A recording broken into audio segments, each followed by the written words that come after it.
Good morning, 13s and 14s. So yesterday you read about Jonas's selection as the receiver of memory, and you also started to see what that job might entail. And again, it's probably kind of mysterious yet. You're going to find out more about it today in chapters 11 through 12. So in chapters 11 through 12, instead of asking you questions today, I'm going to have you do an activity where you are annotating the text, or the simpler term for that is talking to the text. And obviously we've done this many times before, but I want to get on and I want to talk about some of the things that many of you forget to do, and also some tips and reminders that I've put on this sheet for you.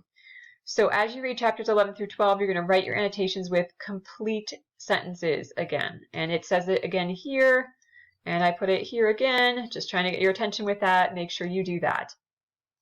Make sure you start with a subject, a person, place, thing, and try to avoid starting with words like because, so, and.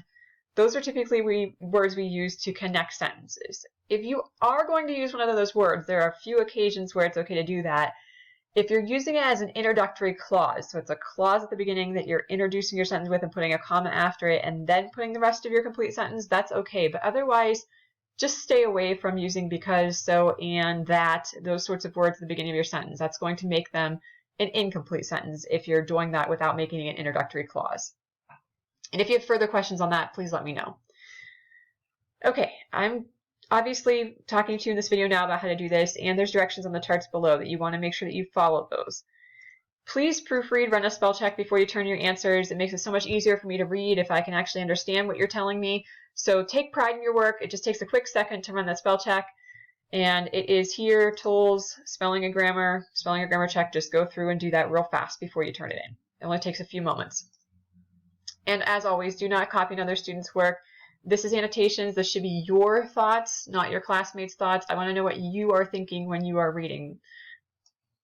Okay, annotations. So here, I've already numbered them. You don't have to do anything in this first column. So you're doing 5 from chapter 11, 5 from chapter 12. Nothing needs to be done in this first column. Here, you're going to put a quote. Make sure that you put a tag. A tag, again, is something like Lowry writes, which is the name of the author. Or if it's something a character is saying, you might put something like Jonas says.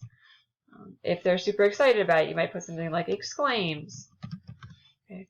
And there are lots of other verb choices there that you could put too, but there needs to be a tag in front. So that's character or author's name, like this. And then an action verb.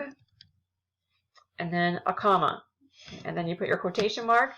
You type your quote. I'm just going to type random letters here. Okay, you get to the end of it. You put your other quotation mark. Okay, and any end punctuation that you need, like a period, end quote. Okay, or if it's an exclamation, end quote, question mark, end quote, anything like that. All right, in the middle, you're going to label it with what your thought is. So there are many categories of thoughts that we can have when we are reading a text.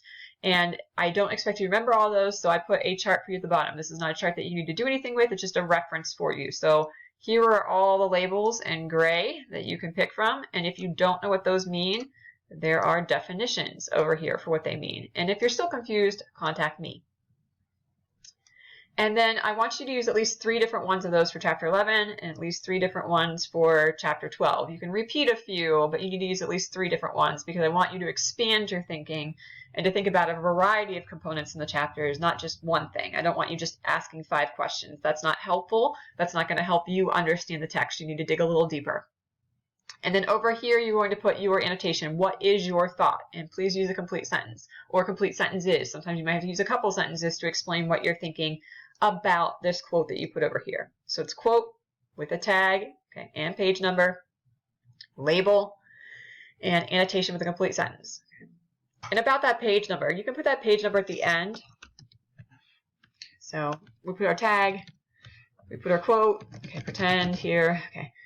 We put our period, or sorry, our end quote, and then page number, like 30, well, actually, this page range, let's see, it would be something like 81 or something like that. Okay, that's the page range we're looking at here, and then period after. So you want to put your page number in there. Okay, and you do the same thing for chapter 12, 5 comments on it, 3 different labels, same process. And again, this reference here is at the bottom for you in case you need it.